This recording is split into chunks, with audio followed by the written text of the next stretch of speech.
মেয়ের আবদারে সম্পূর্ণ ঘরোয়া পদ্ধতিতে আজ আমি পিৎজা বানানোর চেষ্টা করছি। পিৎজা ডো থেকে সস থেকে সমস্ত টপিং সমস্তটাই বাড়িতে তৈরি করছি। আমি তোমাদের পরিমাণটাও বলে দিচ্ছি। আমি চায়ের কাপের আমি 2 কাপ ময়দা নিয়েছি আর 2 কাপ আটা নিয়েছি। আর তার সাথে আমি নিয়েছি হচ্ছে 2 চামচ ইস্ট। সেটা আমি সামান্য গরম জলে মানে ঈষদুষ্ণ গরম জলে একটা আঙুল যাতে সেই গরম জলে চোবানো যায় এরকম জলে আমি ইস্টটা ভিজিয়ে রেখেছিলাম। কিছুক্ষণ পর 5 মিনিট রেখে দেওয়ার পর ওই আটা আর ময়দার মিক্সচারের মধ্যে সেখানে আমি ওই ইস্টের জলটা দিয়ে দিয়েছিলাম আর সামান্য নুন আর চিনি দিয়ে মেখে নিয়েছিলাম। তারপরে মাখা হয়ে গেলে বাটার লাগিয়ে একটা বড় থালার মধ্যে বেশ ভালো করে মোটামুটি 10 থেকে 12 মিনিট মতো ডোটাকে মাখতে হবে। মাখাটাই আসল। ভালো করে যত মাখবে তোমার ডোটা তত ভালো হবে পিৎজার ডোটা। তারপরে আমি একটা কুকারে, আমার এটা 5 লিটারের কুকার ছিল, কুকারে তোমরা যেরকম বাড়িতে যেমন থাকবে সেরকম ব্যবহার করবে। 5 লিটার কুকারে আমি বাটার লাগিয়ে ডোটাকে 1 ঘন্টা মতো রেস্টে রেখে দিয়েছিলাম যাতে ডোটা ভালো করে ফার্মেন্ট হয়ে যায়। আমি যেহেতু পনির পিৎজা করছি তাই আমি এবার পনিরটা রেডি করে নেব। পনিরটা আমি এখানে 150 গ্রাম মতো পনির নিয়েছি আর পনিরটাতে আমি একটু সামান্য নুন, গোলমরিচ গুঁড়ো, চাট মশলা, কালারের জন্য অবশ্যই একটু লাল লঙ্কার গুঁড়ো, আর আমি এর মধ্যে দিয়েছি একটু পিৎজার টেস্ট আনার জন্য আমি এর মধ্যে চিলি ফ্লেক্স, একটু মিক্স হার্বস আর অরিগ্যানো, এই 3টে জিনিস আমি দিয়ে নিয়েছি। তোমরা চাইলে কেউ স্কিপও করতে পারো। আর সামান্য একটু চিনি, এই কটা জিনিস দিয়ে আমি ভালো করে মেখে নিয়েছি। আর হ্যাঁ, অবশ্যই করে মেয়োনিজ দিতে ভুলো না। মেয়োনিজ দিলে একটু স্বাদটা বাড়ে, একটু টেস্টটা বাড়ে।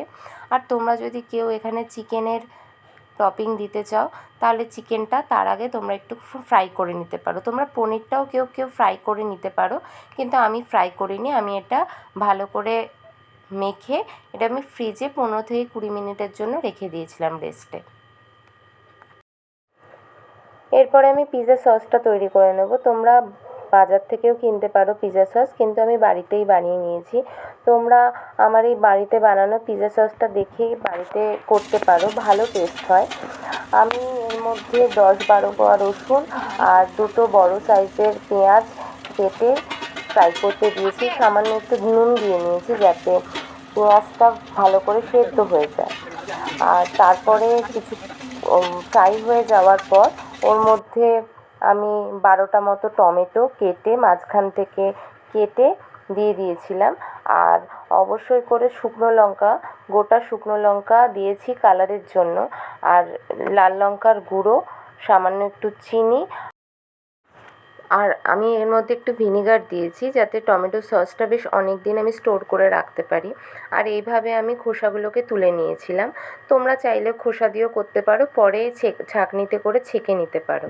আর এর মধ্যে একটু সামান্য টমেটো কেচাপ দিয়ে বেশ ভালো করে নাড়িয়ে মিক্সিতে একদম পেস্ট করে নিতে হবে, তাহলেই তৈরি। অবশ্যই মিক্সিতে দেওয়ার আগে এই টমেটোর এই যে ফ্রাইটা একটু ঠান্ডা করে নেবে, ঠান্ডা করে মিক্সিতে দেবে, দেখবে তাহলে টমেটো সসটা খুবই একটা ভালো কালার আসবে, একটা টেক্সচার আনবে।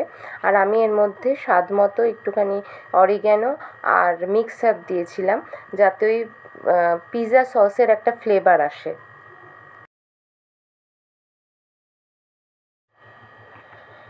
দেখতেই পাচ্ছ মিক্সিতে পেস্ট করার পর কী সুন্দর কালার এসছে পিৎজা সসের। আর এটার স্মেলটাও খুব সুন্দর এসেছিলো। তোমরা অবশ্যই বাড়িতে একবার ট্রাই করে দেখো, দারুণ টেস্ট আসবে আর একদম দোকানের পিৎজা সসের মতোই হবে। আমি টপিংটা একটু ভেজে নিচ্ছি। তোমরা সবাই কাঁচা চাইলে কাঁচাই খেতে পারো, কিন্তু আমার কাঁচা খেতে ভালো লাগে না বলে আমি একটুখানি পেঁয়াজ, ক্যাপসিকাম আর একটু টমেটো এরকম ছোটো ছোটো গোটা গোটা করে কেটে আমি এগুলোকে একটু সামান্য তেল দিয়ে একটু ফ্রাই করে নিচ্ছি, সামান্য একটু নুন আর গোলমরিচের গুঁড়ো দিয়ে।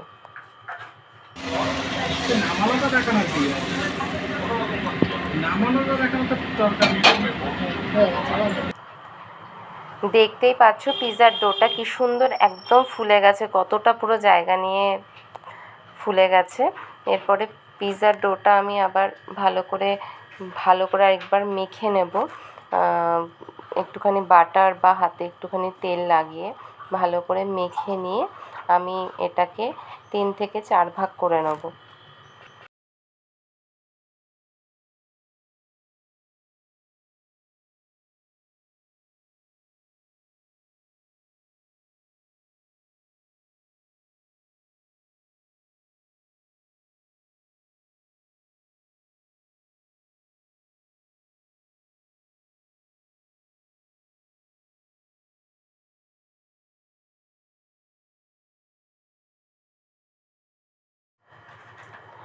এরপরে আমি হাত দিয়ে চেষ্টা করেছিলাম ময়দাটাকে একটু স্প্রেড করে নেওয়ার, কিন্তু পারছিলাম না দোকানের মতো করতে, সেই কারণে লাস্টে সেই বেলুন চাকিতেই আমাকে করতে হয়েছিল।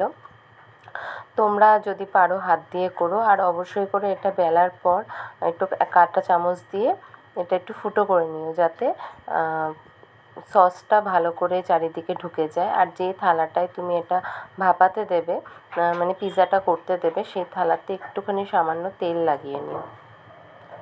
আর আমি কড়াইটা আমি 10 মিনিটের জন্য প্রিহিটে বসিয়েছিলাম। তার মধ্যে একটা জ্বালতি বসিয়ে, যেমন কেক করে সেরকমভাবেই আমি একটা কড়াইয়ের মধ্যে লোহার স্ট্যান্ড দিয়ে বসিয়ে রেখেছিলাম। এর মধ্যে দিয়ে দিলাম পিৎজা সস। তোমাদের পছন্দ মতো তোমরা টপিং দিতে পারো। আমি পনির দিচ্ছি, আর যা যা টপিং আমি ভেজে রেখেছিলাম সেগুলো দিচ্ছি। তোমরা এখানে কেউ বেবি কর্ন দিতে পারো, তোমরা yellow bell pepper, red bell pepper তোমরা দিতেই পারো তোমাদের পছন্দ মতো। আর যারা চিকেন খেতে চাও এখানে চিকেনটাও দিতে পারো। আর সবশেষে চিজটা নিজেদের মতো দিয়ে নিতে পারো। আর আমি সাইডে না একটু বাটার দিয়ে নিয়েছি, তাতে ভালো মতো সাইডগুলো ভালো মতো বেক হয়ে যায়, যাতে ফুলে উঠতে পারে। আমি 20 মিনিট সিমে করে রেখে দিয়েছিলাম পিৎজার জন্য। দেখো আমাদের পিৎজা একদম রেডি হয়ে গেছে। তোমরা ওপর থেকে একটু মিক্সড হার্বস আর অরিগ্যানো ছড়িয়ে দেবে। পিৎজাটা সত্যিই খুব ভালো হয়েছিল। আর তোমরা যেমনভাবে ময়দাটা মাখবে, তোমরা এখানে চাইলে যারা ময়দা খেতে পারো না তারা আটা দিয়েও এটা করতে পারো, খুব একটা পার্থক্য হবে না। তবে আমি বলবো ময়দা আর আটা দিয়ে মিশিয়ে করো, দেখবে খুব ভালো লাগবে খেতে। তোমরা এখানে যে যেমন টপিং দিতে চাও তোমাদের নিজেদের পছন্দ মতো তোমরা দেবে। আর দেখো আমি চিজটা একটু বেশিই দিয়েছিলাম। দেখো খুব সুন্দর লাগছে, আর খেতেও সত্যিই খুব ভালো হয়েছিল। পনির পিৎজা, ও কেমন খেতে লাগছে তোমার? এটা খুব ভালো।